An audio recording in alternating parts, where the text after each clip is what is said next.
तुम दिल से गाए ये गीत मिलके, चाहे तुमको दिल से गाए ये गीत मिलके, तेरे नाम यीशु नाम की जय।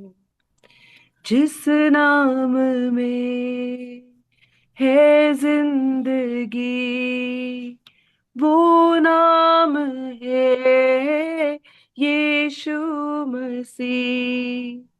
जिस नाम में है बंदगी, वो नाम है यीशु मसीह। यीशु नाम, यीशु नाम, यीशु नाम, यीशु नाम, यीशु नाम, यीशु नाम की जय। यीशु नाम, यीशु नाम, यीशु नाम, यीशु नाम, यीशु नाम, यीशु नाम की जय। यीशु नाम में मिलती है क्षमा, यीशु नाम में मिलती है शिफा, यीशु नाम में मिलती है कृपा, यीशु नाम में करना दुआ।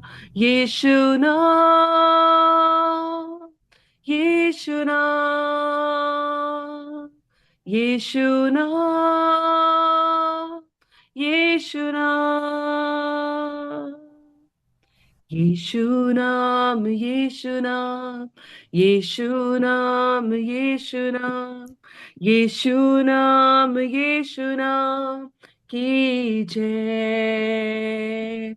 यीशु नाम, यीशु नाम, यीशु नाम, यीशु नाम, यीशु नाम, यीशु नाम की जय। Praise Lord. शालोम, शालोम और शालोम। प्रभु यीशु की शांति जो समझ से बाहर है हमारे जीवनों में बनी रहे, ये मेरी प्रार्थना है। और हम लोग की जिस प्रकार से देख रहे हैं कि परमेश्वर के राज्य की स्थापना के लिए यीशु मसीह ने क्या क्या किया, और अब जो है वो समय आ गया जबकि प्रभु यीशु मसीह जो है वो अ, अ, अ, आए और चले गए और दोबारा फिर आएंगे हमको ले जाने के लिए, उस कार्य को हमारे जीवनों में पूरा करने के लिए। तो यहाँ पर जैसे 24वें पद में हम 24 अध्याय के 44 में हम पढ़ते हैं, इसलिए तुम भी तैयार रहो, क्योंकि जिस घड़ी के विषय में तुम सोचते भी नहीं हो उसी घड़ी मनुष्य का पुत्र आ जाएगा। और सचमुच में रैप्चर के लिए यहाँ पर हम पूरा क्लियरली देख रहे हैं कि और रैप्चर के पहले क्या होगा और रैप्चर के बाद क्या होगा, 7 साल के ट्रिबुलेशन के समय क्या होगा, सारी बातों को प्रभु यीशु मसीह बता रहे हैं कि इस अंतिम सप्ताह में कि कोई ये ना कह पाए कि हमको तो कुछ पता ही नहीं था। तो विशेष जो यहाँ पर इसमें जो बात है वो ये है कि प्रभु कह रहे हैं कि उस घड़ी जो है वो प्रभु आ जाएगा, किसी किसी को पता भी नहीं होगा। और हमने 25 में 3 इसको इसी बात को स्वयं प्रभु यीशु मसीह जो है 3 दृष्टांत लेकर बता रहे हैं कि मेरा आना जो होगा वो किस प्रकार से होगा रैप्चर के समय। और हमने देखा था कि फ्राइडे को आराधना के द्वारा हमने देखा था किस प्रकार से जो है वो 13वें पद में लिखा है कि 25 का 13 में, इसलिए जागते रहो क्योंकि तुम ना उस घड़ी को जानते हो और ना ना उस घड़ी को, ना उस दिन को जानते हो, ना उस घड़ी को जानते हो। तो पूरे समय जागृत रहना है कि कब आ जाएगा। हम जिस समय सोचते भी नहीं है उस समय वो आ जाएगा। परंतु धन्य है वे लोग जिनको जो कि इस ये सारी बातों को सुनते हैं, पढ़ते हैं, मेहनत करते हैं और परिश्रम करके उन बातों को अपने दिल में दिमाग में रखते हैं और दूसरों को बताते हैं। तो यहाँ पर भी हम देखते हैं कि पहला जो दृष्टांत है वो 10 कुंवारियों का था, जिसको कि बहुत अच्छे से आराधना ने बताया था। अब जो है आज जो है वो तोड़ों का दृष्टांत है। तो ये 25 का 14 से और 30 तक में पाया जाता है, जो सबसे लंबा एक्सप्लेनेशन है जो प्रभु दे रहे हैं। यहाँ पर वो क्या बता रहे हैं, आइए हम इसको पढ़ते हैं और ध्यान से पढ़ें कि इन बातों को कि हम क्या लिखा हुआ है, प्रभु क्या कह रहा है, काहे के लिए चौकस रहें, किस प्रकार से तैयार रहें। तो कोई भी जन पढ़ दीजिए, 14 और 15 पढ़ दीजिए, 14 और 15 एक दृष्टांत क्योंकि लेकर। जी। क्योंकि यह उस मनुष्य की सी दशा है हम्म। जिसने परदेश जाते समय अपने दासों को बुलाकर अपनी संपत्ति उनको सौंप दी। उसने एक को 5 तोड़े, दूसरे को 2 और तीसरे को 1, अर्थात हर एक को उसकी सामर्थ के अनुसार दिया और तब परदेश चला गया। जी। तो यहाँ पर हम देख रहे हैं तोड़े। तोड़े मतलब कि जो उसकी अपनी संपत्ति थी वो उसने जो है अपने दासों को दे दिया। तो यहाँ पर जो जो स्वामी है वो यीशु मसीह हैं और वो इस दुनिया में आए और उन्होंने परमेश्वर के राज्य की स्थापना किया और जो जो कुछ उसने संपत्ति उसने ले लिया, सब अधिकार को ले लिया। उस शैतान ने जो कि बहका कर आदम और हवा से वो सब चीजें ले ली थी जो कि उनके पास थी, कि अधिकार, उद्धार और प्रभु के साथ संगति, सब ले लिया था, उसे सब चुरा लिया था। परंतु यीशु मसीह ने आके सब वापस ले लिया। अब वो सारी चीजें, दुनिया जो है वो परमेश्वर की संपत्ति हो गई। इसीलिए प्रभु ने कहा ना कि स्वर्ग और पृथ्वी का सारा अधिकार मुझे दिया गया है, ये उसकी संपत्ति। और उसने उस संपत्ति को दासों को दे दिया, कलीसिया को दे दिया, कलीसिया को बांट दिया। कलीसिया में बहुत तरह के लोग हैं, उन सब को उसने जो है बांट दिया। और टैलेंट का मतलब यहाँ पर जो है वो ये नहीं है कि गाने का टैलेंट, म्यूजिक का टैलेंट या विभिन्न प्रकार के टैलेंट होते हैं। कई बार मैं सुनती हूँ कि लोग कहते हैं कि अगर तुमने अपने इस टैलेंट को यूज नहीं किया, अगर तुमने अपने 10वां अंश जो पैसा उसको यूज नहीं किया, यदि तुमने गाने का, तो तुम नरक चले जाओगे। पर ऐसा नहीं है, ऐसा नहीं है। टैलेंट जो है वो विशेष रूप से कुछ और है। टैलेंट जो है वो उद्धार है। एक्चुअली में जो दास है वो हम हैं, और उद्धार जो तुम्हें जो मुफ्त में मिला है, जो जो हमें उसके लिए कोई दाम नहीं देना पड़ा, वो प्रभु यीशु मसीह की संपत्ति हो गया था। अब उसने हमको दे दी है कि फिर से तुम अधिकार जब रखोगे, फिर से तुम परमेश्वर की संतान हो गए हो, फिर से तुमको जैसे आदम परमेश्वर की संतान कहलाया, उस प्रकार से तुम परमेश्वर की संतान हो गए। ये कौन है? ये विश्वासी लोग हैं, हम जो है उसके दास हैं।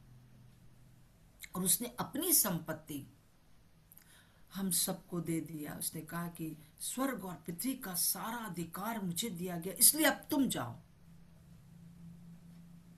इसलिए जो शब्द है बहुत इंपॉर्टेंट है।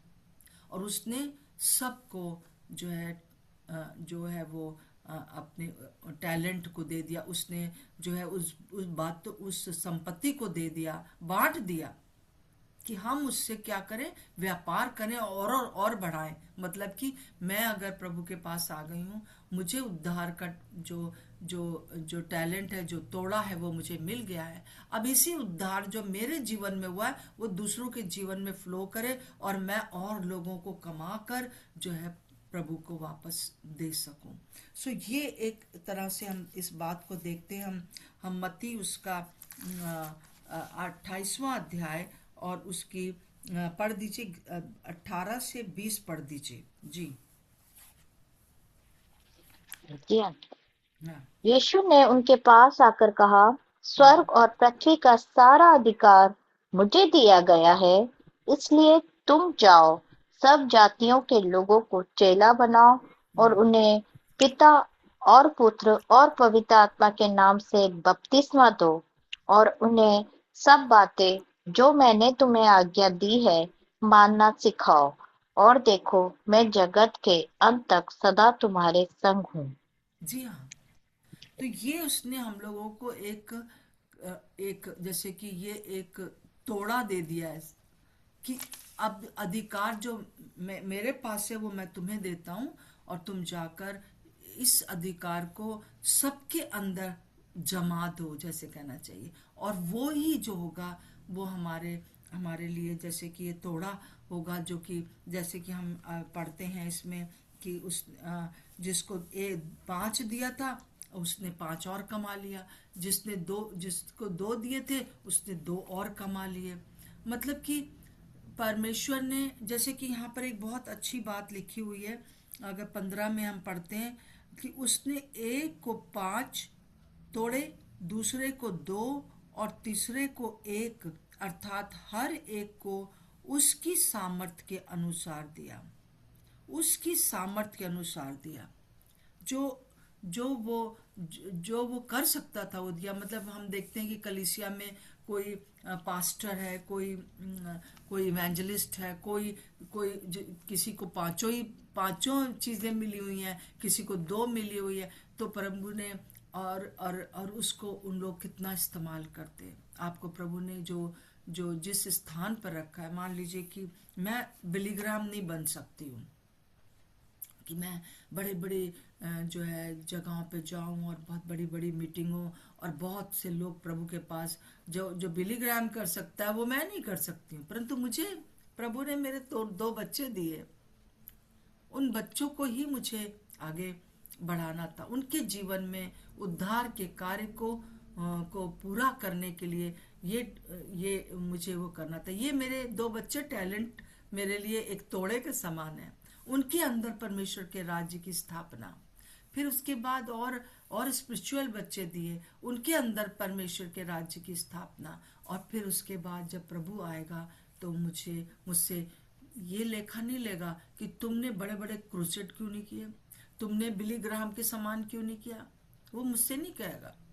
या तुम क्यों नहीं अंकित सज्जवान के समान ढेर लोगों को मेरे पास लाई, वो मुझे नहीं कहेगा। जो मुझे मेरे इर्द गिर्द चीजें हैं वो देखेगा कि मैंने उनके साथ क्या किया, उनका किस प्रकार से मैंने किया।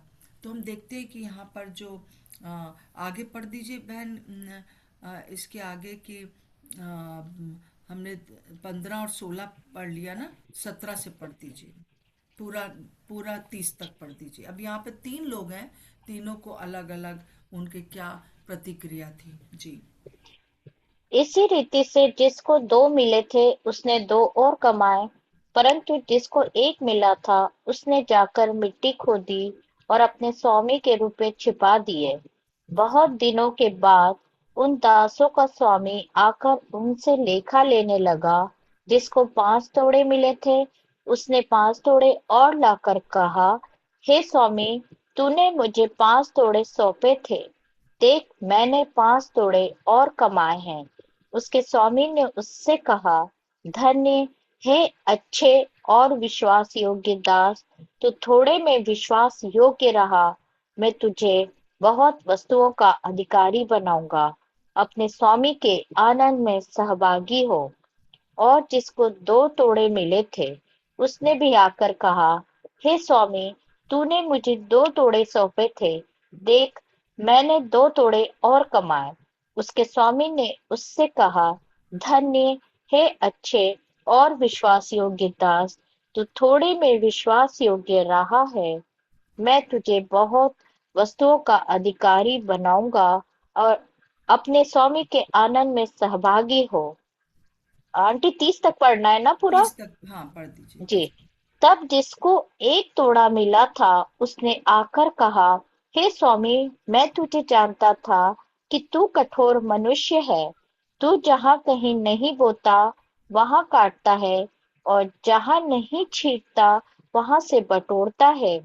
इसलिए मैं डर गया और जाकर तेरा तोड़ा मिट्टी में छिपा दिया। देख, जो तेरा है वह यह है।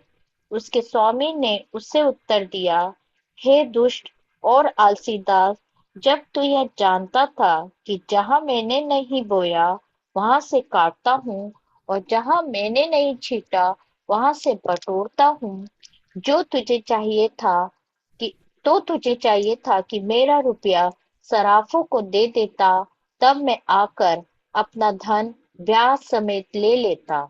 इसलिए वह तोड़ा उससे ले लो, और जिसके पास 10 तोड़े हैं उसको दे दो, क्योंकि जिस किसी के पास है उसे और दिया जाएगा, और उसके पास बहुत हो जाएगा। परंतु जिसके पास नहीं है उससे वह भी जो उसके पास है ले लिया जाएगा। और इस निकम्मे दास को बाहर के अंधेरे में डाल दो, जहाँ रोना और दांत पीसना होगा। जी। और इस निकम्मे दास को बाहर के अंधेरे में डाल दो, जहां रोना और दांत का पीसना होगा। ये जो पिक्चर है वो नरक की है।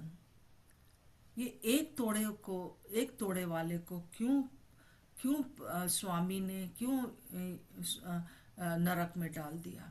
जब वो आया तो क्यों डाल दिया? क्योंकि वो दास जो था, वो उसने उसने क्या किया था। हम इसको देखते हैं 24 में कि वो क्या कह रहा है कि वो स्वामी को नहीं जानता। तब उसको जिसको एक तोड़ा मिला था उसने आकर कहा, हे स्वामी, मैं तुझे जानता था कि तू कठोर मनुष्य है। तू जहाँ नहीं नहीं बोता वहां काटता है, और जहाँ नहीं छींटता वहां बटोरता है। इसलिए मैं डर गया ना। वो प्रभु यीशु मसीह को नहीं जाना था, वो गलत जाना। जिस प्रभु यीशु मसीह ने सारे स्वर्ग को छोड़कर इस दुनिया में आया, हमारे लिए अपने आप को दे दिया, उसके लिए वो कह रहा है कि तू तू हमें जानता था कि तू बहुत कठोर है। कई बार जो ये तोड़ा हमको उद्धार का जो तोड़ा मिला उसको हम जानते नहीं है। ना वो तोड़े को जानते, उद्धार को जानते, ना हम प्रभु यीशु मसीह को जानते। तो प्रभु यीशु मसीह जो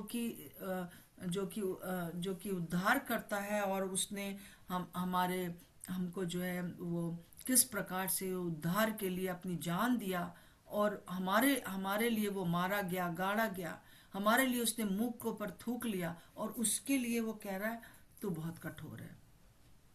सो हम उसको जानते नहीं है, और या जो जो जो स्वामी है उसको उससे इसलिए डर जाते हैं क्योंकि हम जानते नहीं है। डर गया ना। मुझे लगता है यहाँ पर कि वो बहाना जैसे, क्योंकि वो कैसा दास है, उसमें लिखा हुआ है कि हे दुष्ट और आलसी दास। हम्म।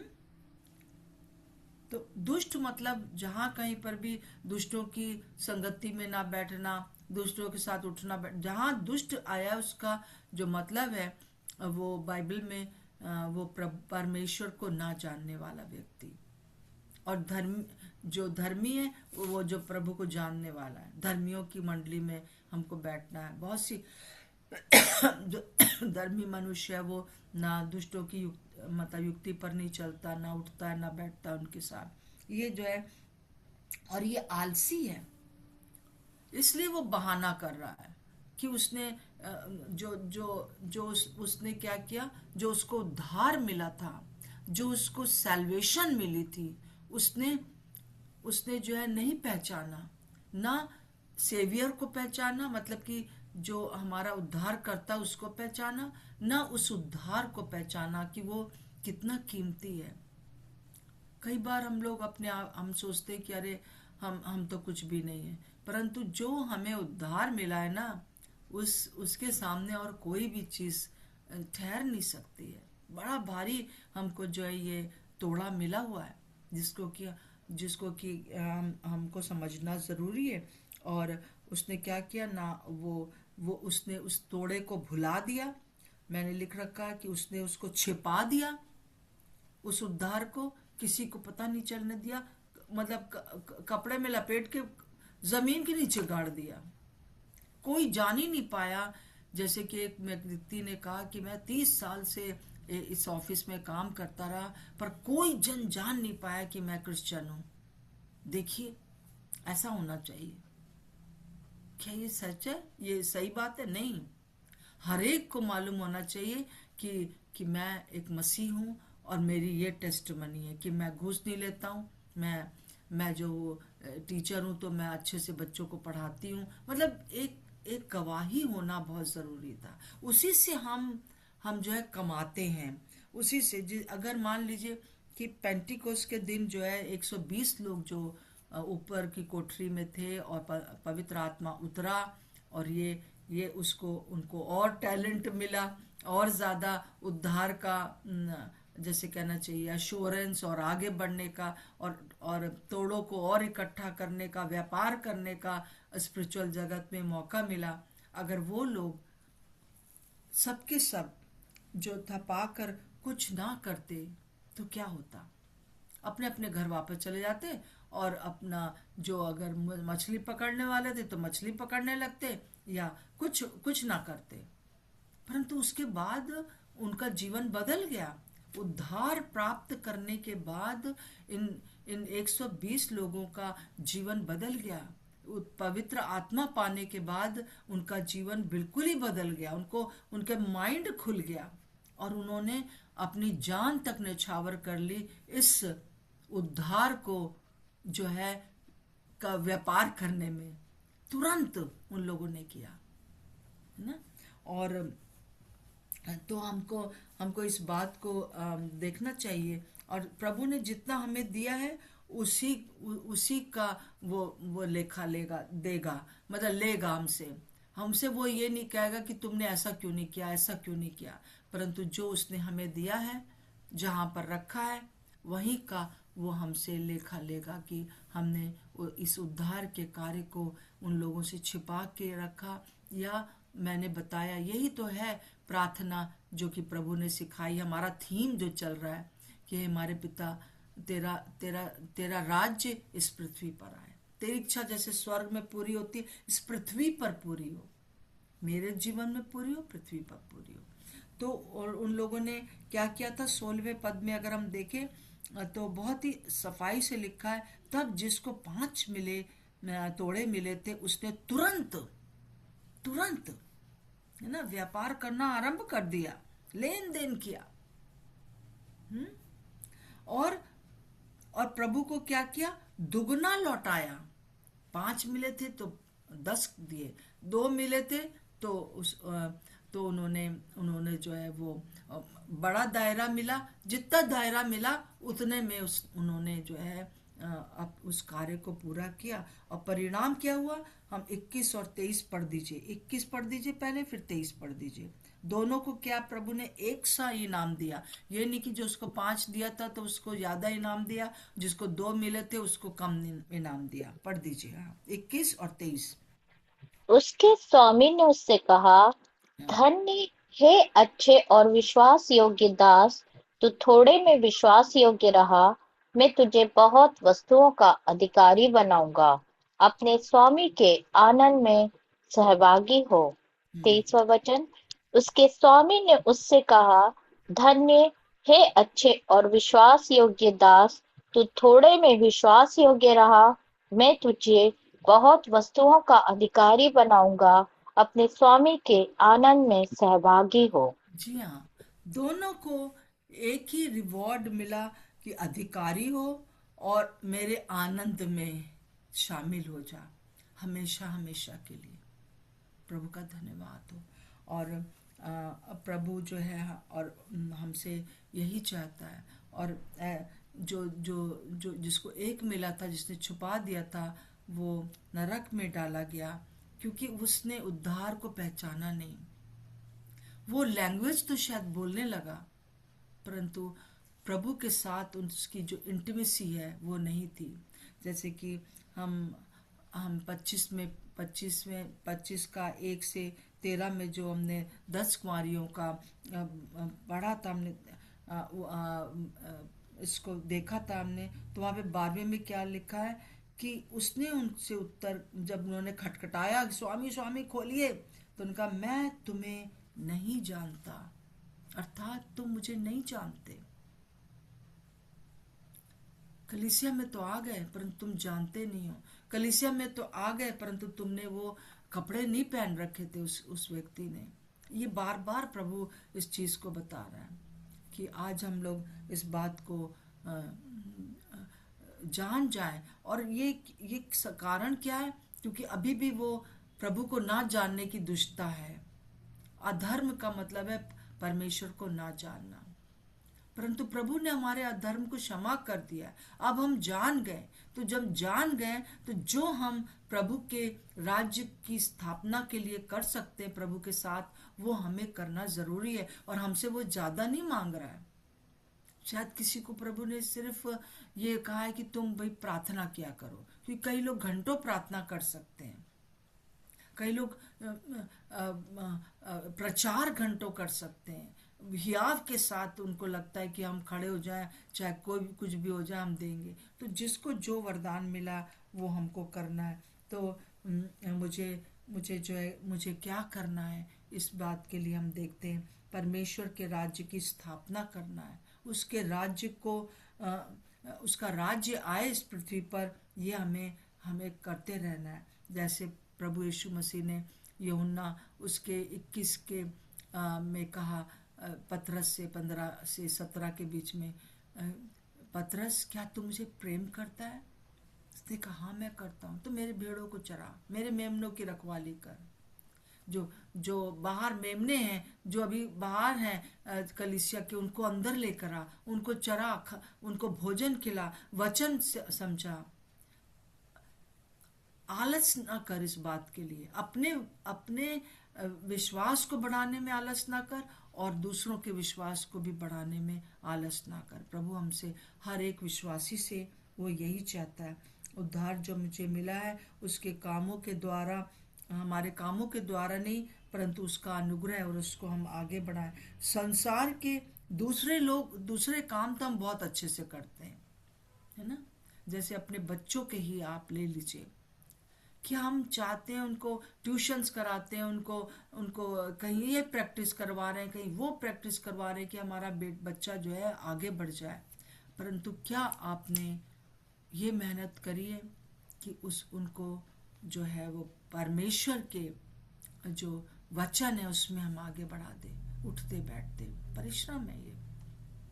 आजकल हम लोग क्या करते हैं, परिश्रम नहीं करते। हम लोग झट से बच्चे को मोबाइल दे दिया, भैया चुपचाप रहो थोड़ा देर, और हमको उठते बैठते जो उनको वचन सिखाना चाहिए, बताना चाहिए, और बातों के लिए तो हम बहुत मारा पीटी करते हैं।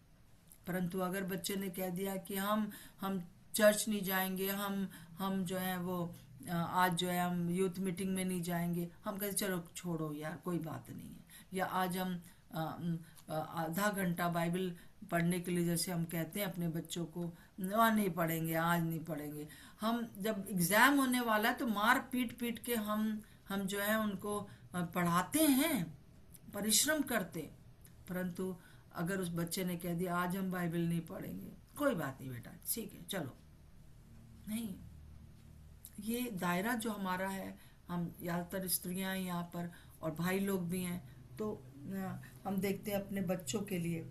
और दूसरी बात प्रभु हमसे चाहता है कि हम परमेश्वर को, अपने स्वामी को जान सके। जैसा कि हम लोग इफिसियों 1:17 में पढ़ते हैं, हमें ज्ञान और परमेश्वर की पहचान में हमें ज्ञान और प्रकाशन का आत्मा मिले। आइए हम लोग ये रोज प्रार्थना करें कि हम जान सके कि हमारा परमेश्वर कठोर नहीं है। वो ऐसे क्यों कह रहा है कि तू कठोर है ना? क्योंकि वो प्रभु को जानता नहीं था। हम परमेश्वर को प्रतिदिन जानते जाएं, जितना हम उसको जानेंगे उतना हम उससे प्यार कर सकेंगे और उतना हम स्वर्ग के राज्य की स्थापना में अपना अपना अपना मृत्यु तक वो कर सक में भी विश्वास योग्य रहेंगे, जैसे पहली शताब्दी के लोग थे और आज भी हैं, आज भी हैं। और दूसरी बात है कि इस उद्धार के सुसमाचार को दूसरों तक पहुंचाने में आलसी ना हो ना। हम आजकल नहीं कर सकते ये, परंतु हम उसके लिए मेहनत करें, उसके लिए खोजें कि किस प्रकार से हम शायद पहले शुरू में हमको उनको उनके साथ अच्छा व्यवहार करने के लिए भोजन को देना हो, अपने घर को खोलना पड़े। एक मेहनत का काम है, परंतु प्रभु उस मेहनत का जरूर से प्रतिफल देगा। आज सुबह से शाम तक एक विश्वासी परिवार क्या करता है, खाना बनाया, खाना खिलाया और बच्चों को बस सब कुछ कर दिया, थोड़ी बहुत एक एक बैठकर एक प्रार्थना कर लिया, बस ठीक है, अपने बच्चों के साथ मतलब कि घर में जो एक प्रार्थना होती है उसको कर लेते हैं। परंतु क्या हम उनके लिए, उनके द्वारा हम दूसरों के बच्चों को दूसरों के बच्चे प्रभु के पास लाने का कोशिश करते हैं, प्रार्थना करते हैं। प्रार्थना में बहुत परिश्रम लगता है ना। उस परिश्रम को हमको करना है। वचन अगर हम आज आपको बता रहे तो बहुत प्रिपेयर करना पड़ता है, हम कुछ भी ऐसे नहीं कर सकते हैं। और आपको सबको प्रभु ने जो जो दिया हुआ है उसके अनुसार आपसे वो करें। मुझे मालूम है कि किसी को प्रभु ने वचन को समझने का जो है वो दिया हुआ है कि वो वचन को अच्छे समझ सकते हैं, परंतु जब तक कि हम अच्छे से ना पढ़ें तब तक कैसे हम दूसरों को बताएंगे। हमें उसके लिए परिश्रम करना है, तभी हम दूसरों को बता सकेंगे। सो आइए हम प्रार्थना करेंगे। और मैं अब जो है आपको बताना चाहती हूँ, मैं किसी से भी कह दूंगी प्रार्थना करने के लिए तो सब तैयार रहा करिए कि प्रार्थना के लिए। तो वर्षा, आप सोए तो नहीं है?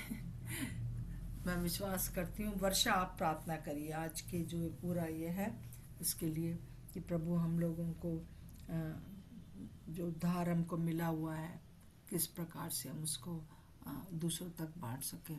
हाँ वर्षा, प्रार्थना कर दीजिए अंत में।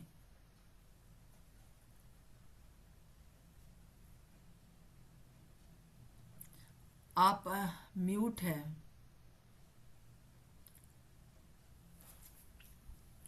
इससे पता चल जाएगा कि कौन लोग सो रहे हैं, कौन लोग जगे। ठीक है, ठीक है, जो भी इस समय जिसके भी मन में आता है प्रेयर के लिए आप कर दीजिए। जी हाँ, आज के इस पूरे बातों के लिए। जी हाँ, आरती करें। मैं धन्यवाद करती हूँ सर्वशक्तिमान परम पिता परमेश्वर को, अपने आत्मा यीशु मसीह में धन्यवाद करती हूँ। धन्यवाद प्रभु जी यीशु मसीह में आज का दिन सुंदर समय के लिए प्रभु परमेश्वर तेरा धन्यवाद करती हूँ प्रभु परमेश्वर कि आपने हम सभी को आज के दिन में ऐसे जगाया प्रभु परमेश्वर, अपनी संगति में हम सभी को बैठाया, आपने अपने वचन को हमें सिखाया प्रभु परमेश्वर। इसके लिए तेरा धन्यवाद। सच में जो प्रभु आपने जिसको पिता जितना दिया पिता, आप उसे से पिता फलवंत भी करते हो प्रभु परमेश्वर। और जिसके पास नहीं है पिता उससे तू ले भी लिया करता है प्रभु परमेश्वर। इसलिए पिता आपने हम सबको ये बताया प्रभु परमेश्वर कि तू ऐसे मेहनत करते रहो और अपने वचनों पर पिता ऐसे हमें चलाते रहना प्रभु परमेश्वर। इसके लिए तेरा धन्यवाद करते हूँ प्रभु परमेश्वर। और प्रभु परमेश्वर आज का वचन पिता हम सभी को पिता ये सिखाता है पिता, बताता है प्रभु परमेश्वर कि सचमुच में प्रभु परमेश्वर जितना हम ऐसे आगे बढ़ेंगे प्रभु हम सबको तू आगे और बढ़ाएगा प्रभु परमेश्वर। तो इसीलिए पिता हम सभी को जागते रहना है प्रभु परमेश्वर। यीशु पवित्र आत्मा के नाम से मांगते हैं प्रभु परमेश्वर कि तू महान जीवित परमेश्वर है पिता, हमारा उद्धार करता परमेश्वर। तू दयालु परमेश्वर है, एक एक जनों को तू छू और ब्लेस कर प्रभु परमेश्वर, ताकि प्रभु परमेश्वर जो सो रहे हैं प्रभु वो जाग नहीं पाए प्रभु परमेश्वर। और हम सभी के बीच में तू मौजूद है प्रभु, पवित्र आत्मा यहाँ पे मौजूद होकर हम सभी को छू रहा है, ब्लेस कर रहा है, हम सभी को आशीषित कर रहा है। यीशु मसीह के पवित्र आत्मा के नाम से मांगती हूँ प्रभु। और हे पिता तू हम सब के ऐसे हर एक कामों को तू देख रहा है पिता, हर एक बातों को तू जानता है प्रभु परमेश्वर। और प्रभु परमेश्वर आज का दिन में पिता हम सबको आपके हाथों में सौंपते हूँ प्रभु परमेश्वर। हमने जो कुछ भी मांगा पिता, जो कुछ भी बोला पिता, आपने ऐसे ग्रहण किया प्रभु परमेश्वर। आपने हमारी हमारी प्रार्थनाओं को सुना प्रभु परमेश्वर। सभी को मैं आपके हाथों में सौंपती हूँ। प्रार्थना सुन और ग्रहण कर यीशु के नाम में मांगती हूँ, आमीन। आमीन। प्रभु यीशु मसीह, इस समय हम प्रार्थना करते हैं कि हम उद्धारकर्ता आपको जान सके और ज्यादा जानना चाहते हैं प्रभु जी। और उस जानने में जितना भी सुस्ती आलस आता है वो दूर हो सके। प्रभु यीशु मसीह, हम प्रार्थना करते हैं कि हम उद्धार को समझ सके। प्रभु, बहुत बड़ी चीज जो आपने हमारे लिए उद्धार के लिए रखा है, उसके लिए हम आपको थैंक यू बोलते हैं। आपने हमें जो सैल्वेशन दिया है उसके लिए हम आपसे आपको धन्यवाद देते हैं, और उस उद्धार को हम और समझ सकें कि हम कितना बड़ा तोड़ा आपने हमें दे रखा है, और उसका हमको क्या करना है, आगे दूसरों को कैसे इस आपके राज्य की स्थापना करानी है, आपको लोगों तक पहुंचाना है और उद्धार को लोगों तक पहुंचाना है। इसके लिए आप हमारी सहायता मदद करिए प्रभु जी। हम जागते और हम हम जागते और प्रार्थना करते रहें, सच में सतर्क रह सके, और हम प्रार्थना करने वाले रह सके, ताकि जब आप आए तो अ, हम हम पूरी तरह से सतर्क पाए जाएं। प्रभु, आपका धन्यवाद हो। एक एक को मैं यहाँ पर आपके हाथों में सौंपती हूँ। हर प्रकार की जो भी बातें हैं हमारे जीवन में, वो सब दूर हो जाए, ताकि हम हमको आप कह सके, हे विश्वास योग्य दास, आ मेरे आनंद में मैं तुझे अधिकारी बनाता हूँ। क्योंकि जितना हम आपको जानेंगे उतना हम इस बात को जान सकेंगे कि जैसे आप अधिकारी हैं वैसे हम भी अधिकारी हैं। आपने हमको अपनी दुल्हन के रूप में हमें बिना दाग बिना झुर्री के करके अपने साथ खड़ा कर दिया है। धन्यवाद हो प्रभु जी इस वचन के लिए जो पिता परमेश्वर इफिसियों उसका 5 में लिखा हुआ है कि वो मुझे हमको जो है वो कलीसिया को उसने अपने आप को दे दिया, ताकि वो हमारे अंदर से सब प्रकार की दाग और झुर्री को दूर करके, हमारे ऊपर जो जो कलंक है उसको दूर करके हमें अपने साथ खड़ा कर सके। प्रभु, क्या ही बड़ी बड़ी बात आपने हमारे लिए की है, क्या ही आशीषित बात है। प्रभु, हम सब कुछ आपके हाथों में सौंपते हैं। हर एक बीमारी की आत्मा, हर एक प्रकार से वो चीज़ें जो हमको पूरी तरह से आप सक्षम होने नहीं देती हैं, वो दूर हो जाए। यीशु के नाम से मांगते हैं, आमीन और आमीन। सो प्रभु का धन्यवाद हो। सतर्क रहें। आंटी और आंटी जी, हाँ, मेरे बताइए। बेटे प्रिंस के लिए आज पेपर है हाई स्कूल की, हाँ, उसके लिए प्रेयर करिएगा। ठीक है। प्रभु यीशु मसीह, इस समय हम प्रिंस के ही लिए नहीं, परंतु हम और भी बच्चों के लिए जो हाई स्कूल का पेपर दे रहे हैं, और एक बड़ा दिमाग में बड़ा डर सा बैठ जाता है। प्रभु यीशु मसीह, जितने भी लोग यहाँ पर हैं उन सब के बच्चों की पढ़ाई के लिए हम प्रार्थना करते हैं, खासतौर से जो 10th का एग्ज़ाम दे रहे हैं।